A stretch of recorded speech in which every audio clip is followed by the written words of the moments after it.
estamos en el Tribunal de la Tarde, ya estamos en nuestra audiencia preliminar. Nos acompaña hoy viernes la licenciada Natalia Flores. Ella es psicóloga clínica de la salud e infanto-juvenil del Centro Terapéutico KFA. El tema a tratar hoy es el autosabotaje. Licenciada, buenas tardes, bienvenida al Tribunal de la Tarde. Buenas tardes, ¿cómo están? Bastante Estamos bien, gracias a Dios. Qué bueno. Bien, sí. Y sería importante, licenciada, que usted nos explicara este término. ¿De qué se trata? El autosabotaje. Bueno, antes que nada, agradecerles por permitirme este espacio nuevamente para hablar sobre este tema, el cual considero que todos lo vivimos, pero no siempre lo sabemos tratar o detectar. ¿Qué es el autosabotaje? Es cuando nosotros mismos inconscientemente ponemos impedimentos o obstáculos para lograr nuestras metas. Suena paradójico porque normalmente siempre queremos lograr nuestras metas, pero somos ahí nosotros mismos donde nos ponemos esas barreras. ¿Por qué esto ocurre? Todo ser humano tiene una zona de confort en donde nos sentimos cómodos, en donde todo es conocido, podemos prever situaciones, pero claro está que para poder crecer como seres humanos o para lograr esas metas, a veces tenemos que salir de esa zona de confort. Y casi siempre ahí es que aparece esa conducta de autosabotaje. Porque el autosabotaje también funciona como un mecanismo de defensa eh, para, por así decirlo, protegernos de futuros sufrimientos, de situaciones nuevas, de situaciones estresantes. ¿Por qué me refiero a esto entre comillas? Porque como sabemos, no tenemos la certeza de lo que va a ocurrir en un futuro. Entonces, ya por ende, este es un pensamiento irracional de que estamos anticipando de que lo que va a ocurrir es malo. Y eso ya de por sí nos frena y es una conducta de autosabotaje. Y pudiera, doctora, a ver, en esto del autosabotaje pudiera influir el tema del coronavirus como un factor externo que hasta pudiera reforzar algún tipo de creencia de que las cosas como quiera saldrán mal. Bueno, bien es cierto que el coronavirus es una situación que nos ha afectado a todos, a cada uno de una manera diferente, pero la frecuencia de las causas sería normalmente tener una baja autoestima, priorizar mal los objetivos, también tener miedo del rechazo, del que dirán, por ejemplo, me expongo, pero ¿y si fallo? ¿Qué va a suceder? Y claro, o sea, el coronavirus es un estresor, es algo externo, pero es estresante. Entonces, creo que también le puede poner una carga extra a este tema del autosabotaje. Sí. A pesar de que nosotros los seres humanos estamos cargados de positivismo, apelamos siempre a lo motivacional, a creer en nosotros mismos. Hay momentos en que uno mismo tiene dudas. Puedo, como que de repente me bajaron los ánimos. Y sucede que a veces en ese mismo deseo de progreso, las personas suelen como que quedarse estancadas. A veces tienen un empleo, se sienten cómodos con lo que tienen sus hijos, su familia, quieren más, pero como que no se atreven. Porque uno asume que, ¿verdad?, la idea de progreso y de echar hacia adelante requiere de muchos sacrificios. Entonces, en este caso, ¿cómo nosotros podemos rebasar esa línea de confort? Eso que nos mantiene siempre como en esa expectativa de voy a poder, yo dudo, y si lo pierdo todo. Exactamente, ahí viene lo que es un poco de miedo, o sea, a atreverse uno a exponerse a nuevas situaciones. Yo lo que recomendaría en este caso es primero detectar en qué área de la vida se está presentando el autosabotaje, porque no siempre se presenta en todas las áreas. Quizás en mi vida laboral o profesional me va muy bien, soy exitoso, pero quizás en mi familia o en mi relación de pareja estoy teniendo conductas de autosabotaje para que esto no funcione de manera adecuada. Entonces, primero sería detectar en qué área de la vida se está presentando esto y qué tipos de creencias o pensamientos estoy teniendo, porque el diálogo que tenemos interno con nosotros mismos es muy importante. Por ejemplo, el diálogo interno es cómo yo me hablo. Si yo me hablo todos los días, no voy a poder, no voy a poder, no voy a poder, al final eso se va a proyectar en mi conducta. Entonces al final ni siquiera lo voy a intentar porque ese pensamiento toma más poder de lo que yo deseo. Entonces, primero detectar en qué área de la vida lo estás teniendo esos pensamientos, detectar cuáles son esos pensamientos. Yo invitaría a las personas a escribir cuáles son esos pensamientos para alejarnos un poquito de ellos, reflexionar y ya reescribirlos de una manera adaptativa. Cuando yo menciono adaptativa, no sería, me va a ir súper bien en la próxima entrevista del trabajo, lo va a hacer excelente, porque no sabemos. No podemos tampoco anticipar que todo va a salir excelente, sino que ser realistas, es decir, lo voy a intentar, puede que me vaya bien o puede que no, pero lo voy a intentar, a ver cómo me va. Sí. Entonces, Sí, salir de esa Bien. caparazón e intentarlo. Y en licenciada. esa misma línea, con el Sí, permiso de Vianney, en ese sí, está mismo orden, bien. las creencias espirituales, aunque a veces es un tema un poco espinoso, suelen autolimitar a las personas. Eh, alguna limitación en términos religiosos, algún tipo de restricciones, eso, pudiéramos decir que eso también a veces puede contribuir a mantener a las personas estáticas en una zona de confort y apelar todo a la espiritualidad, al ser supremo. Bueno, puede que sí, como puede que no. Eso depende de qué creencia te estás teniendo, porque muchas personas, puede ser que yo le deje todo a Dios y no haga nada yo por mí misma. Como puede que yo me agarre de Dios y que Dios me dé la fuerza para hacerlo. Entonces hay que ver más o menos cuál es el diálogo interno que estoy teniendo. No lo enfocaría al tema espiritual en sí, sino cómo yo me comunico esa creencia o ese pensamiento a mí mismo. O cómo lo trato. Licenciada, el momento es propicio ahora con el cambio de gobierno, porque hay mucha gente que solo han sabido vivir de un sueldo del Estado.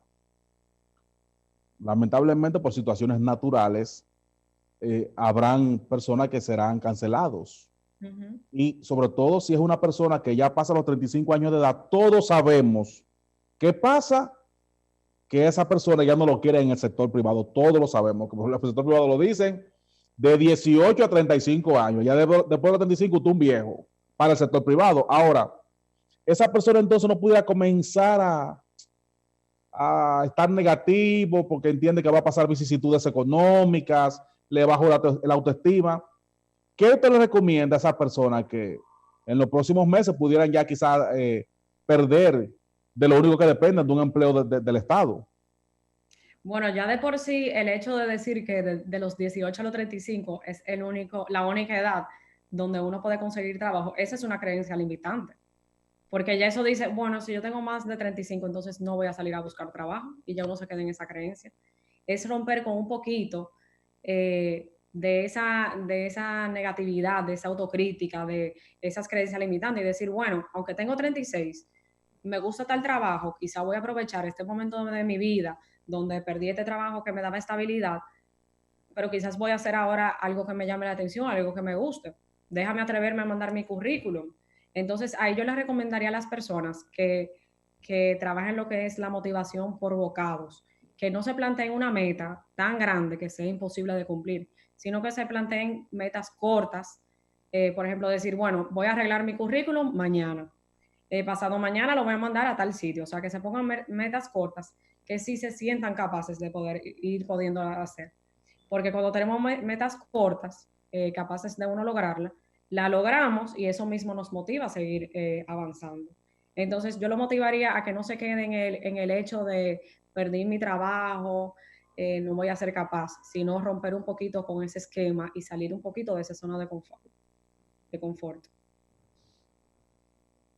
En este caso, ya que hace referencia a metas cortas, Natalia, y cuando nosotros en la vida nos ponemos como tantos retos que nos sentimos en capacidad de hacer tantas cosas, y son muchas que hasta se nos complican. Exacto. Ahí yo les recomendaría a las personas que hagan una jerarquía de cuál es mi prioridad, cuál meta yo quiero lograr primero, cuál es la más importante. Porque quizás yo tengo una meta de que tengo que conseguir un trabajo y otra de que yo quiero rebajar 30 ¿Cuál es más realista? ¿Cuál es la que debo de iniciar primero? Entonces, organizarse poner una jerarquía y decir, bueno, voy a comenzar con esta. ¿Cómo voy a iniciar con esta? Y desglosarla. Pero cuidando el paso a paso, no que sea una meta imposible de lograr. O sea, las expectativas juegan un rol importante. Tratar como de delinear objetivos, ¿no? Objetivos para ser un poquito más pequeños, que sean alcanzables, pero no pudiera en ese mismo punto uno autosabotearse hasta en la formulación de dichos objetivos. Claro, claro, el autosabotaje siempre va a estar presente. Lo importante es saber detectarlo cuando ocurre, porque casi siempre lo tenemos presente en la misma área. Le voy a poner un ejemplo. Pasa mucho, por ejemplo, con las dietas. Por ejemplo, yo digo, no, yo voy a comenzar el lunes la dieta. Voy a comenzar el lunes. Voy a comenzar el lunes. Eso es una conducta de autosabotaje. Porque que el lunes ya se termina convirtiendo en 3 años. Entonces yo nunca comencé. Eso es algo que le pasa a muchas personas y es verdad. Entonces, es como dejar todo para después. Esa es una de las conductas de autosabotaje. O decir, no soy capaz, no voy a poder, no lo voy a terminar haciendo. Entonces, ser un poquito realistas y también aprovechar el aquí y ahora. O sea, hoy, ahora que me toca comer, ¿por qué no comer un poquito más saludable? Pero estaríamos hablando de una conducta sistemática entonces, Natalia, porque, a ver, y uno está aprendiendo mucho con un tema que desconocíamos totalmente, particularmente, pero estoy viendo como que cualquier persona, independientemente de la edad, pudiera tener episodios de autosabotaje. Y me gustaría preguntarte entonces si también hay personas que lo tienen ya de manera inherente, de manera sistemática, si viven constantemente saboteando sus propios proyectos. ¿Cómo uno pudiera entender eso? Claro, o sea, o sea, eso aparece de manera inconsciente, es algo que ya lo tenemos. Y muchas veces nosotros mismos terminamos reforzando esas conductas. Porque, por ejemplo, si yo quiero salir a conseguir un trabajo nuevo, pero nunca asisto a la entrevista, nunca mando el currículum, al final nunca conseguí el trabajo nuevo. Al final, mi creencia se hizo realidad. Entonces ya eso yo lo tengo parte de mí, lo acepto como parte de mí y entonces estoy reforzando mi creencia. Así pasa con la dieta, así pasa con la relación amorosa, así pasa con todo en la vida. Entonces, entender en qué área de la vida tú estás enfocando esas conductas, esas creencias. Licenciada.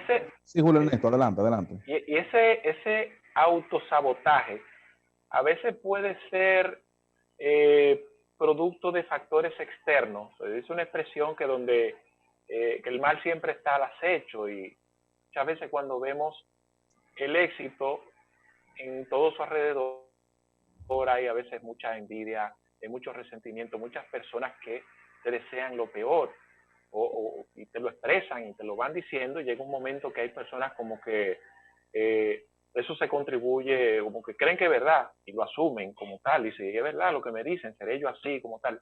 Eso, o sea, factores externos pueden contribuir también al autosabotaje.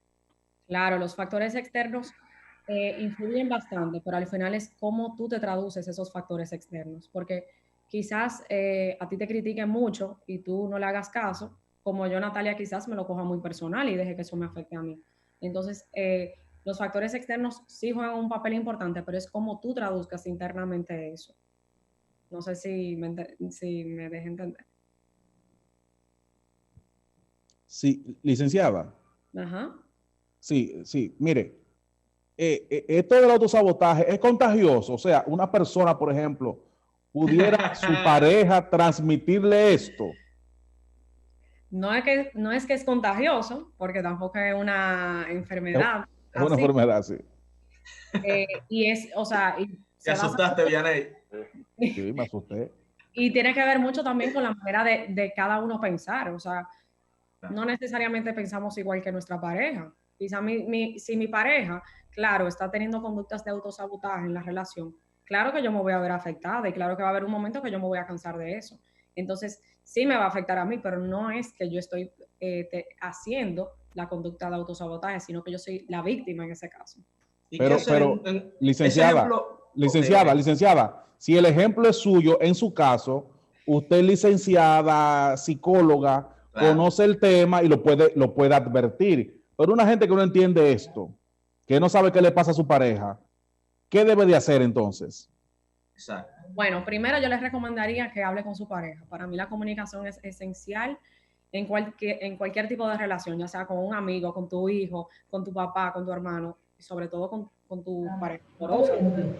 Creo que hablar con la pareja, preguntarle simplemente qué le está ocurriendo y tratar de buscar soluciones. Y si entre ellos dos no pueden, hay muchísimos psicólogos que estamos dispuestos a ayudar también. Esa era mi pregunta en esa parte. Y bueno, y finalmente por mi parte, ¿dónde uno puede identificar, dónde no, cuándo uno puede identificar que es el momento de ir a donde el profesional de la conducta, el profesional de la salud mental, como lo son ustedes? Porque, y muy bien, también usted sabe que en nuestro país no tenemos esa cultura de asistir al psicólogo. Incluso mucha gente lo ve como algo negativo. Bueno, yo no estoy loco para ir al psicólogo, diría cualquier dominicano o dominicana. Entonces, cuando uno, tomando en cuenta este tema del autosabotaje, pudiera identificar de que, bueno, esto ya necesita ayuda profesional?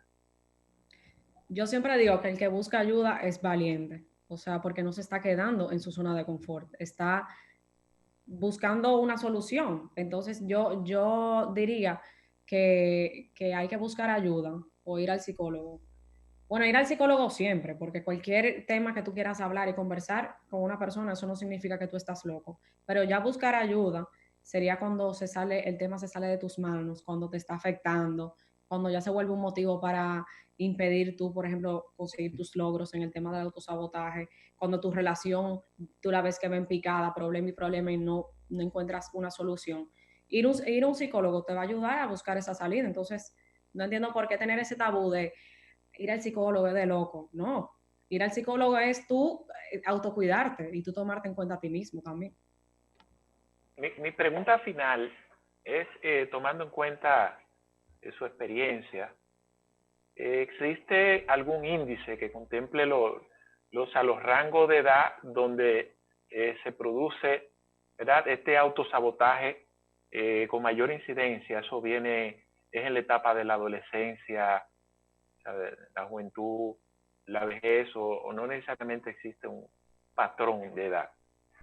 No necesariamente existe un patrón de edad. Yo lo que siento que sí las causas y sí las consecuencias varían, porque quizás durante la adolescencia y la juventud no me atrevo a hacer muchas cosas por miedo al que dirán, porque durante esta etapa le doy mucha importancia a mis iguales y a los que yo pienso. Quizás en un futuro es con mi pareja, en el matrimonio. Quizás cuando estoy mayor es por miedo a. Entonces hay que detectar la causa durante cada etapa de la vida, pero creo que existe durante toda la vida, realmente. Licenciada, esto finalmente, esto del autosabotaje pudiera llevar a una persona quizás al padecimiento de una depresión o de una enfermedad, ya que tiene que ser atendida por un profesional de la conducta. Bueno, sí, aparece de manera constante, frecuente y te está impidiendo lograr algo que realmente tú deseas, ya sea, por ejemplo, tener una pareja o conseguir un trabajo o, no sé, cualquier meta que tú quieras, puedes llegar a tener mucha sintomatología de ansiedad, de tristeza, miedo. Entonces, todos esos síntomas, aunque no se conviertan en un trastorno, también deberían de ser tratados. Mire, licenciada, quien quiera una consulta con usted, cómo hacerlo, dónde se comunica con usted. Bueno, me pueden buscar por Instagram, que tengo una página de psicología que se llama Natalia Flores, mi nombre. Y si no, también me pueden llamar al centro 809-702-7707. También estamos en Instagram, que es el Centro KFA. Bueno, agradecer la presencia de la licenciada Natalia Flores, psicóloga, Clínica de la Salud e Infanto Juvenil, por traernos un tema, señores, que hemos aprendido bastante, el autosabotaje. Así que agradecemos la presencia de nuestra invitada. Nos vamos a un corte de publicidad para entonces retornar, porque nos queda más contenido en el programa. Nos queda el segmento deportivo con Cristian Rojas y también el segmento de la orientación migratoria con la experta Judith Félix.